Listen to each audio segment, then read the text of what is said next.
Hi everyone. In today's video, I'm going to show you how to transform any Canva template into your very own unique design. For this tutorial, I'll be using my own wedding website template, which you can find in my Etsy shop. Link in the bio. I'll be using quite a few shortcut keys to speed things up. If you're not familiar with Canva shortcuts, I've linked a separate video in the description that covers the most common ones. I recommend watching that first so you won't get lost. To truly transform a template, you only need to change 3 key things: the fonts, the color palette, and the layout. It's easier than you think, and I'll walk you through it step by step. Before you start editing, it's a good idea to have a theme or vision in mind, like the colors and overall style. For this tutorial, I'm going with a lavender purple theme. I actually found my color palette on Pinterest and pasted it into my design. Canva automatically creates a color palette from any images you upload. Super convenient. That's why the very first step I recommend is uploading all the images you plan to use. To upload, click the cloud icon on the left menu bar, then drag and drop your images. I've already uploaded 9 to save time. To replace existing photos, just drag your image over the one you want to swap out. Canva will automatically replace it. Since I want a completely fresh look, I'm removing the top border and replacing it with watercolor lavender flowers. The image is too large, so I'll crop it by double-clicking and dragging the handles. To resize, just use the corner circles. If you want to crop symmetrically, hold down Alt while dragging the sides.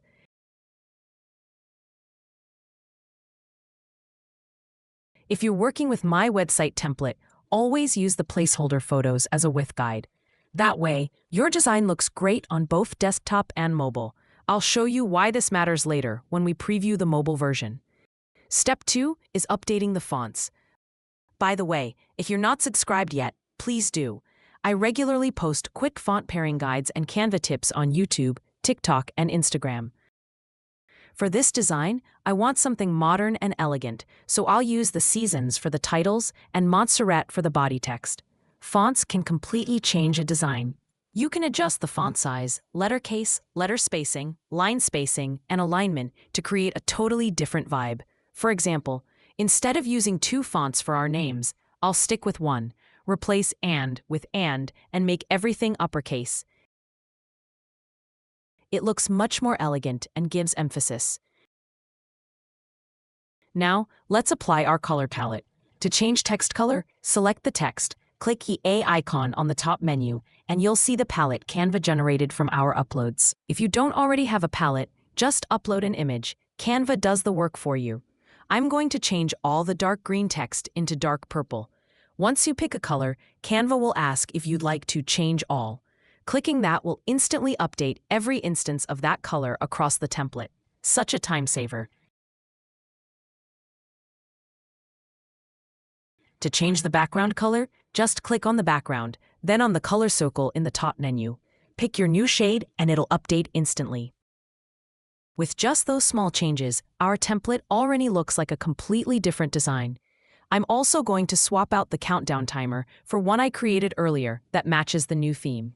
If you want to learn how to make your own countdown timer, I've linked a full tutorial in the description. I don't want the logo showing here, so I'll cover it with a box in the same color as the background. Later, I'll group it with the timer so they animate together. I'll show you why that's important. The third step is tweaking the layout. Instead of using point form for the venue, date, and time, I'll turn them into one simple sentence. It looks cleaner and more elegant.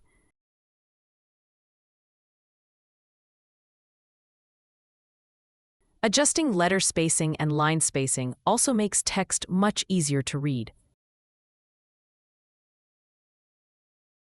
The first page is almost done. To balance out the heavy floral border at the top, I'm adding another lavender border at the bottom.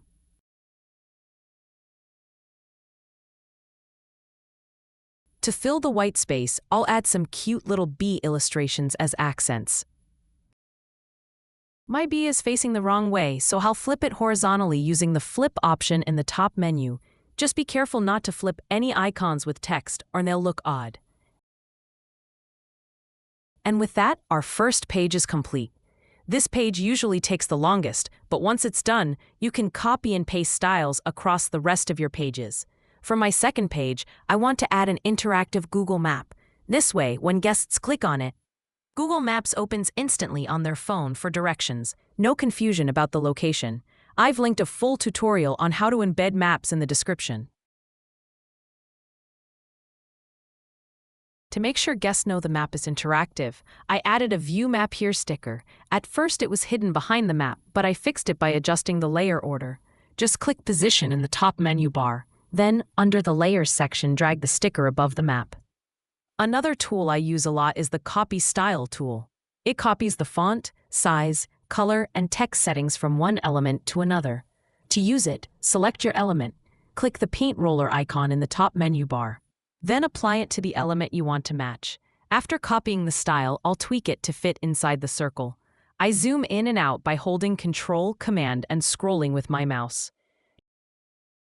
To recolor the circle, I'll use the Eyedropper tool to sample a shade directly from my design for perfect color matching.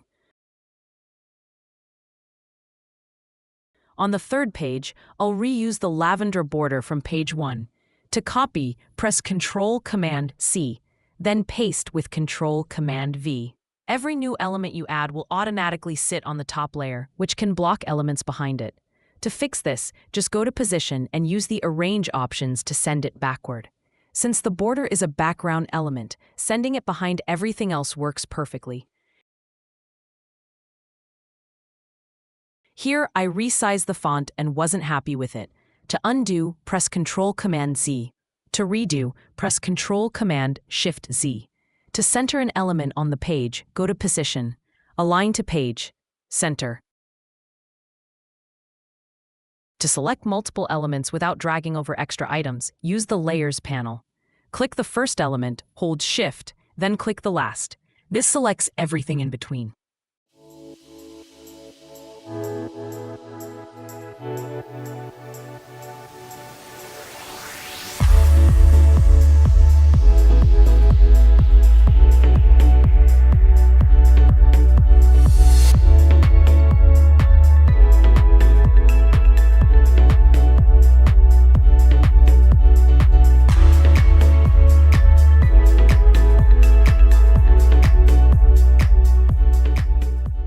Now I'll adjust the icons to match my theme. Since they're PNG files, I can't recolor them like text. Instead, I'll use the duotone effect. Select the icon, go to Edit Image, then find Duotone.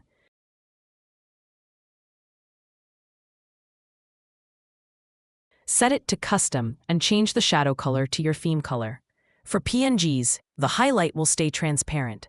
For JPEGs, the highlight will be the background color. Just sample it with the eyedropper. Once finished, use the Copy Style tool, or shortcut, Ctrl-Command-Alt-C to copy, and Ctrl-Command-Alt-V to paste, to apply the effect to all icons.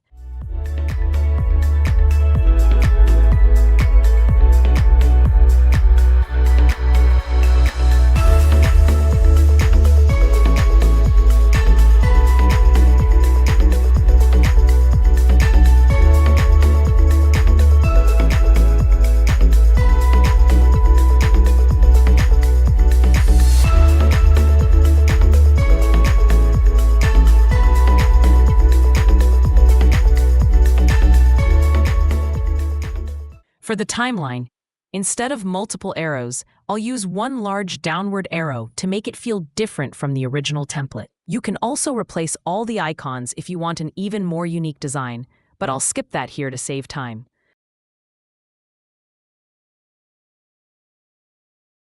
Since I don't want to mess up the alignment, I'll group the text and icons together. Select them and press Ctrl-Command-G to group. Now they move as one element, making them easier to organize.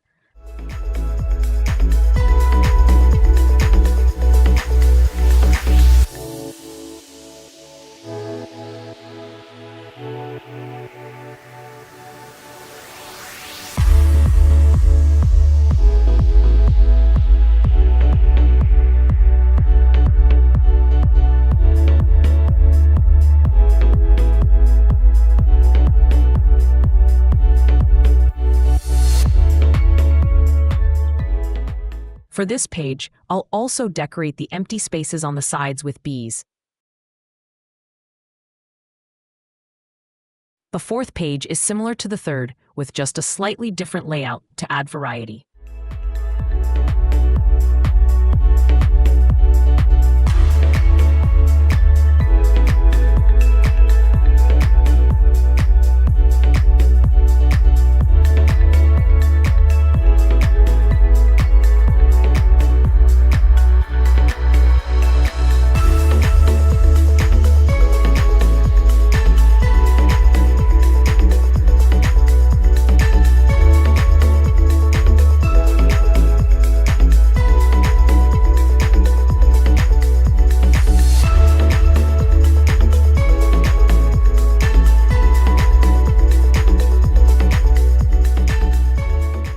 Remember, you can use different font sizes, styles, or colors within the same text box. This is especially useful for long paragraphs because it highlights key information and makes the text easier to read.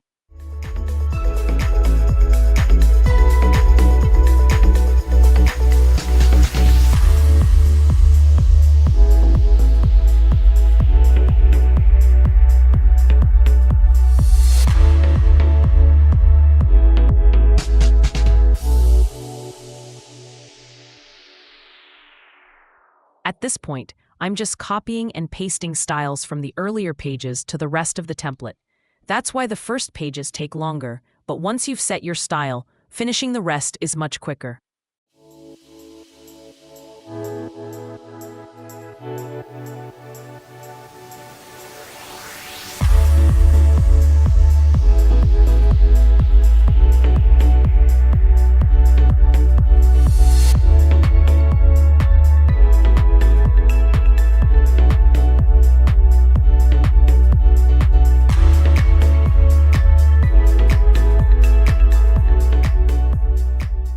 Since this is a website, I'll also add animations. Go to Animate in the top menu bar and choose a page animation.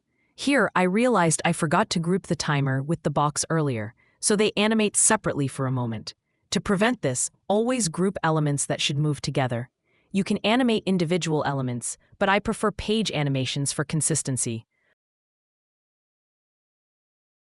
Once I find one I like, I'll apply it to all pages for a cohesive look. Before publishing, always preview your site on mobile. Click the eye icon in the top right, then toggle between desktop and mobile views. Desktop usually looks fine, but mobile often needs adjustments since most guests will be viewing on their phones. As you can see, one of my elements doesn't display correctly on mobile. It looks too small. To fix it, I'll resize and test again. Small adjustments usually solve the problem. But if resizing doesn't help, replace the element entirely.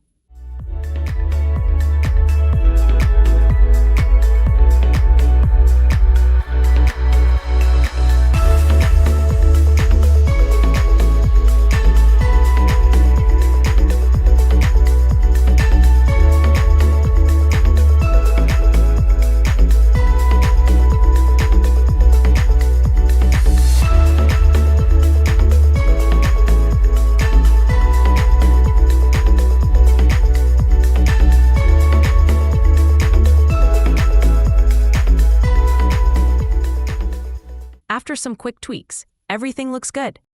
One final preview, and now it's ready to publish. That's it for today's tutorial. I hope you found this video helpful. Don't forget to subscribe to my YouTube channel for more in-depth, beginner-friendly Canva tutorials like this.